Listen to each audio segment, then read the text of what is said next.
하나님 감사합니다. 이렇게 점점 추워지는 날씨 속에서도 우리 아이들이 예배 자리에 있지 않고 이 모든 발걸음을 예배 자리로 인도해 주신 은혜에 참 감사합니다. 또한 빈손으로 나오지 않고 하나님 앞에 귀한 예물도 드리오니 예물을 드릴 때에 우리의 마음과 우리의 모든 삶도 하나님 앞에 드릴 수 있도록 은혜를 허락해 주옵소서.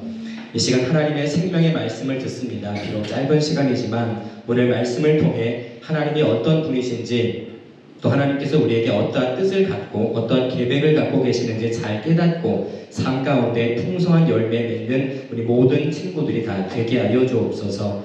끝까지 함께 해주실 줄로 믿사옵고 예수님의 이름으로 간절히 기도드립니다. 아멘.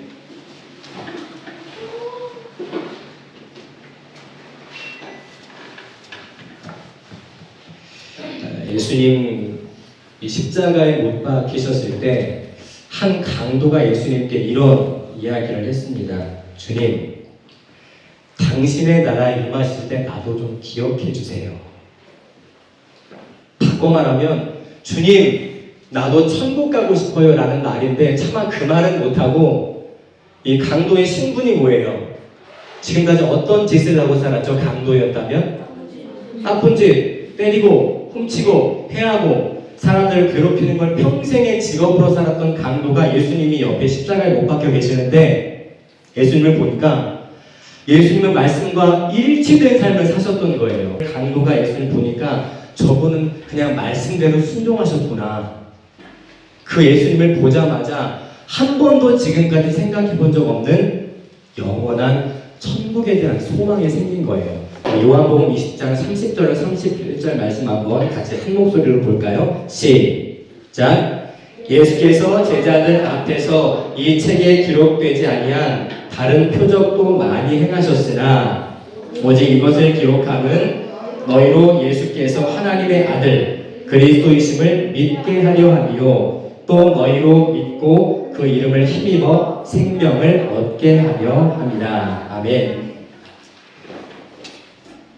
세 번째 질문에 대답해 주길 바랍니다. 성경이 가장 중요하게 가르치는 것이 무엇입니까?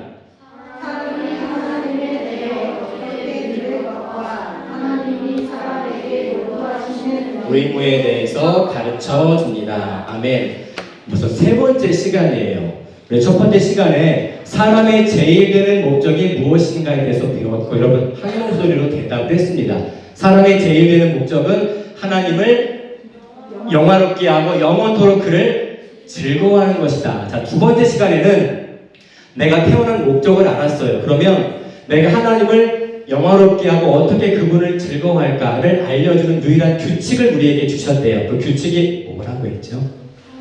네, 구약과 신약에 기록된 하나님의 말씀 밖에 없다고 그랬어요. 다른 게 또 뭐가 있는 게 아니라 오직 성경밖에 없대요. 그러면 우리 세 번째 시간입니다. 여러분 대답했죠? 그 성경이 나에게 무엇을 가장 중요하게 가르치는가?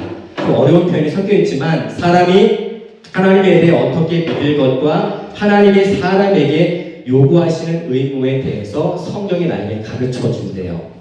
성경은 우리가 알고 싶은 모든 것을 다 알려주지는 않습니다. 전도서 3장 11절에 보니까 화면에 나오지 않습니다. 목사님 읽어줄게요. 전도서 3장 11절에 하나님의 사람에게 어떤 마음을 주셨는데 어떤 마음인가 한번 따라해볼까요? 영원을 사모하는 마음. 어떤 마음이요? 하나님이 사람에게 사모하는 마음은 사모하는 마음인데 영원을 사모하는 마음을 주셨대요. 그래서 우리가 이 땅에서 완전한 만족을 누리지 못하는 거예요. 나는 게임이 좋아요 없습니다. 게임이 항상 즐거운가요? 언젠가 새로운 게임이 또 나옵니다. 직전까지의 게임은 이제 실증이 나요. 왜? 새로운 게임이 또 나왔으니까 TV를 봐도 이제는 그게 그거 같아. 나에게 완전한 기쁨과 만족을 주지 못합니다. 왜냐하면 하나님의 사람에게 영원을 사모하는 마음을 주셨기 때문에 영원하지 않은 것들에 대해서는 만족을 누릴 수가 없다는 거예요. 성경은 우리에게 모든 것을 가르쳐 주려고 기록된 책이 아니라고 우리가 함께 살펴봐야 돼요. 자, 성경은 인류의 완전한 역사를 우리에게 알려주지 않습니다. 성경이 66권으로 이루어져 있거든요. 그런데 거기에 유독 이스라엘 민족, 유대인들의 이야기만 가득 차 있어요. 인도 사람이 나오는 것도 아니고 중국 사람, 일본 사람, 러시아 사람이 나오는 것도 아닙니다.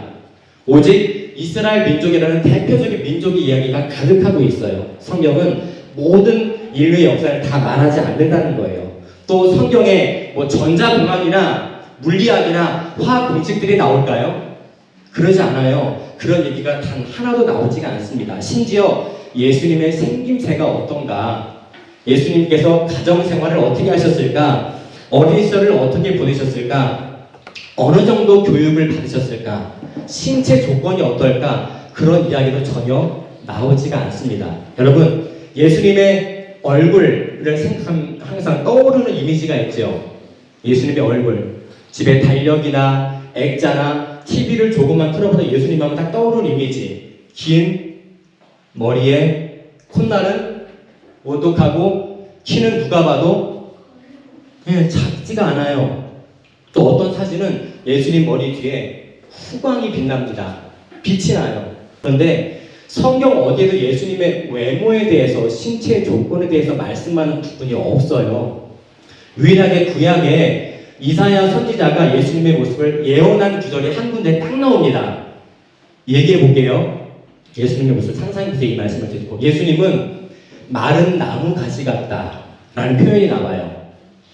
키가 180이고 정말 날마다 어떤 샴푸를 쓰는지 몰라요. 항상 좋은 머릿결에 콧날은 오똑하고, 예수님이 서양 사람인 건 맞지만 이사야의 예언을 들어보면 마른 나무 가지 같대요.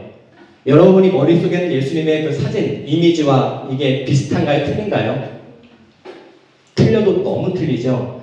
성경은 예수님에 대해서 그리 많은 것을 알려주지 않습니다. 그림 1이 있고 그림 2가 있습니다. 자, 목사님이 앞서서 성경은 우리에게 모든 것을 가르쳐주지는 않는다고 그랬죠. 근데 반대로 모든 것을 알려주지 않지만 동시에 모든 것을 알려줍니다. 이게 무슨 말인가? 그림 1에 보면 어떤 사람이 시무룩한 표정으로 있어요. 이게 감옥에 갇히는 철창이 아니라 하나님을 믿지 않는 사람들의 상태를 말하는데, 모든 상황을 하나님을 배제하고 내 스스로 연구해서 해나갑니다. 별을 연구해도, 바다를 연구해도, 하늘을 연구해도, 어떤 학문을 연구해도 하나님을 철저히 없다고 생각하고 내가 연구하는 거예요. 그러면 아무리 연구해도 이 사람은 점점 더 어려운 상황에 들어갈 수밖에 없어요. 그 아래 말씀 보이나요? 마태복음 6장 23절 함께 볼게요. 눈이 나쁘면 시작. 온 몸이 어두울 것이나 그러므로 내게 있는 빛이 어두우면 그 어둠이 얼마나 더하겠느냐. 자, 눈이라는 말을 마음으로 바꿔서 다시 한번 읽어볼게요. 눈을 마음으로 바꿔볼게요. 시작. 마음이 나쁘면 온 몸이 어두울 것이니 그러므로 내게 있는 빛이 어두우면 그 어둠이 얼마나 더하겠느냐. 세계적인 과학자라 할지라도 하나님을 배제하고 어떤 것들을 연구하면 답이 안 나옵니다. 그 사람은 자기가 그게 답인 줄 알아. 사진을 여러분 볼 때 오른쪽으로 이동해 볼게요. 중간에 어떤 아이가 책을 하나 펼쳐놓고 머리에 빛이 반짝 납니다. 오른쪽 그림 위로 봤더니 이제 하나님을 믿는 사람이 되었어요. 그 아래 말씀 한번 볼게요. 시편 119편 105절입니다. 주의 말씀은 시작. 주의 말씀은 내 발의 등이요 내 길의 빛이니이다. 아멘. 예수님을 믿지 않는 사람들은 아무리 연구해도 답을 찾지 못하는데, 비로소 예수님을 믿게 되니까 성경을 통해 많은 해답들을 얻었다는 소리예요. 자, 하나님이 없이 세상을 바라본다면 세계적인 과학자라 할지라도 아무것도 알지 못한 채 영적 깊은 무지 가운데 갇혀있을 뿐이에요. 이런 사람들이 말하는 게 있습니다. 우주는 우연히 생긴 것이지, 혹은 대폭발로 우주가 생긴 거야.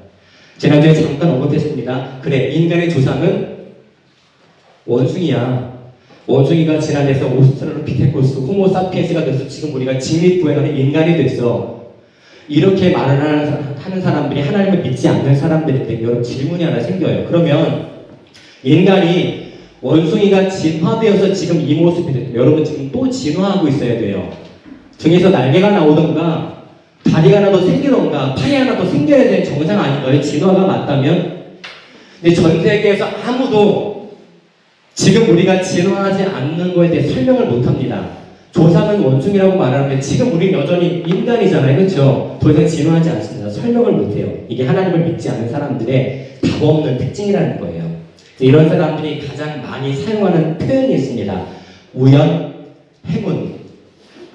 이건 우연이야.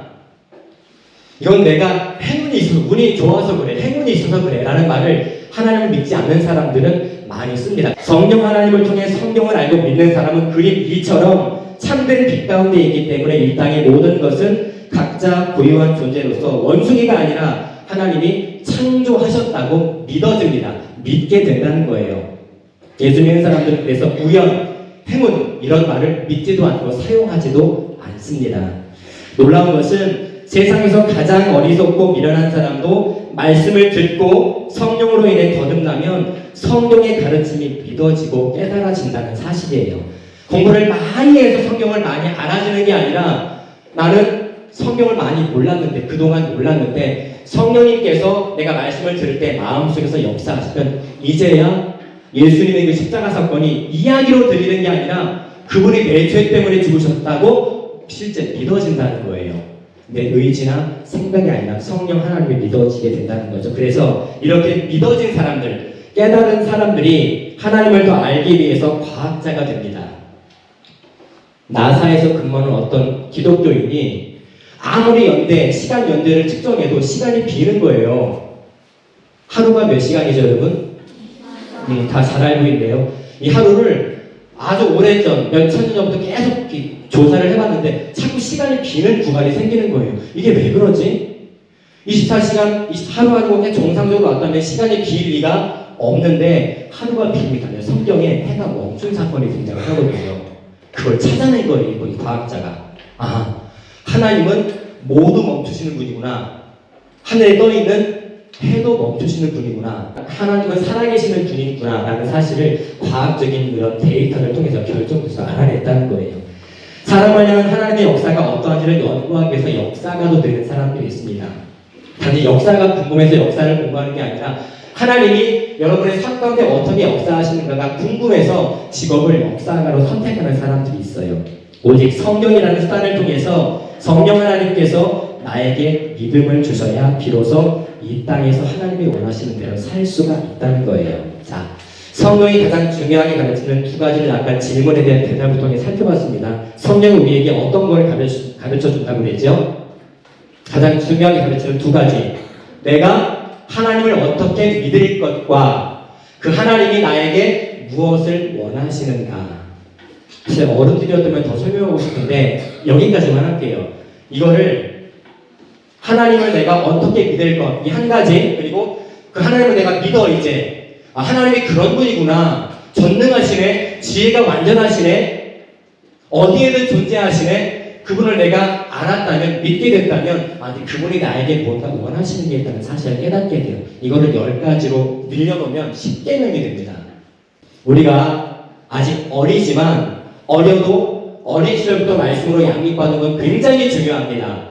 여러분, 한 살 한 살 먹을수록 예배 드리기 점점 힘들어지는 상황들이 많이 발생을 해요. 지금이야 공부만 하면 되고 엄마 아빠가 주는 거 잘 먹으면 되고 주는 거 잘 입으면 되고 열심히 뛰어놀면 되지만 목사님쯤 되면 선생님 나이쯤 되면은 많은 것들이 방해를 해요. 야, 말씀 읽지 마. 굳이 기도 그렇게 해야 돼? 어떻게 예배를 매주 나가? 가끔 빠져도 돼. 그래서 어떤 분은 예배를 오랫동안 빠집니다. 요새 방학을 해요. 나오질 않아. 살아있는지 죽었는지 모르겠어. 지금 여러분들이 하나님의 말씀으로 잘 양육받으면 어떤 어려움이 닥쳐와도 우선순위가 어디에 있기 때문에 이 자리에서 뭐하고 있죠? 지금 하나님 앞에 예배하고 있죠. 예배는 드리는 게 아니에요. 예배는 지키는 거예요. 예배는 하는 거예요. 그런데 막연하게 우리가 앉아있으면 아무 의미가 없겠죠. 예배의 중심은 하나님의 말씀입니다. 성경이 우리에게 주어졌는데 두 가지 목적을 가르쳐 주기 위해서 우리에게 주어졌대요. 성경이 너무 양이 많잖아요. 그런데 두 가지만 생각하면 됩니다. 두 기둥만 생각하면 돼요. 하나는 말씀을 보면서 내가 하나님을 어떻게 믿어야 되지? 하나님이 어떤 분인가? 이 한 가지만 하나님이 이런 분이네. 그러면 하나님이 나에게 무엇을 원하시는가? 라는 것을 우리가 이 두 가지 구조만 가지고 매주 예배에 참석하면 돼요. 내용도 바뀌고 성경 말씀도 바뀌고 질문도 계속 달라지겠지만 이 두 가지는 변하지 않습니다. 내년쯤에 십계명을 배우게 될 텐데 항상 이걸 기억했으면 좋겠어요. 성경이 나에게 어떠한 것을 가르쳐 주는가. 여러 가지가 있는 것 같지만 두 가지만 있습니다. 내가 하나님을 어떻게 믿어야 하지? 그리고 하나님이 나에게 무엇을 원하시는가. 예수께서 말씀하시는 것을 직접 들었던 당시에 사람들이 많이 있었어요. 우리 예수님을 말씀 듣기만 하지만 예수님이 실제 이 땅에 계실 때 예수님이 어떤 말씀을 하실 때마다 주변에서 이런 반응이 나왔습니다. 그 사람이 말하는 것처럼 말한 사람은 이때까지 없었나이다. 예수님이 말씀하시는데 주변 사람들이 저렇게 말하는 사람을 처음 봤대요. 저렇게 사는 사람을 처음 봤대요. 자, 아까 속자에 강도 얘기를 했잖아요. 강도가 예수님 모습 보니까 저분은 말씀과 일치된 삶을 사시는구나. 자기는 그렇게 못 살았는데. 그 예수님 우리에게 지금 계속 말씀을 통해 말씀하십니다. 너희도 나처럼 말씀과 최대한 일치되어 살아가려. 그게 내가 너희들에게 원하는 거야. 라고 말씀하고 계시는 거예요. 그 예수님이 성경에 고스란히 들어가 있습니다. 성경을 통해서 나 자신과 세상을 하나님의 방식으로 바라보는 초등부가 되어야 합니다. 그래서 세상이 나를 볼 때 나는 당신처럼 말하는 사람, 당신처럼 사는 사람을 처음 봤습니다. 라고 말한다면 여러분들은 사람에게 인정받은 것 같지만 사실 하나님의 이름을 세상에 반사하고 있는 거예요. 어떻게 살 때요? 하나님의 기록된 말씀을 따라 살 때. 우리 초등부가 오늘 세 번째 시간밖에 되지 않지만 앞으로 104문의 질문을 계속 우리 몸으로 맞닥뜨릴 때에 항상 기억했으면 좋겠습니다. 성경의 양대 산맥은 하나님이 어떤 분이신가? 하나님이 나에게 무엇을 원하시는가? 이 두 가지 가지고 계속 말씀을 읽어보는 거예요. 성경의 모든 기록들은 예수님을 우리에게 알려주시기 위한 기록이기 때문에 말씀을 끊임없이 읽고 기도하면서 나아가면 하나님께서 여러분에게 세상이 감당하지 못할 하나님의 능력과 지혜를 허락해 주실 줄로 믿습니다. 아멘. 우리 주님 가르쳐 주신 기도합니다. 하늘에 계신 우리 아버지, 아버지의 이름을 거룩하게 하시며 아버지의 나라가 오게 하시며 아버지의 뜻이 하늘에서와 같이 땅에서도 이루어지게 하소서. 오늘 우리에게 일용할 양식을 주시고 우리가 우리에게 잘못한 사람을 용서하여 준 것 같이 우리 죄를 용서하여 주시고 우리를 시험에 빠지지 않게 하시고 악에서 구하소서. 나라와 권능과 영광이 영원히 아버지의 것입니다. 아멘.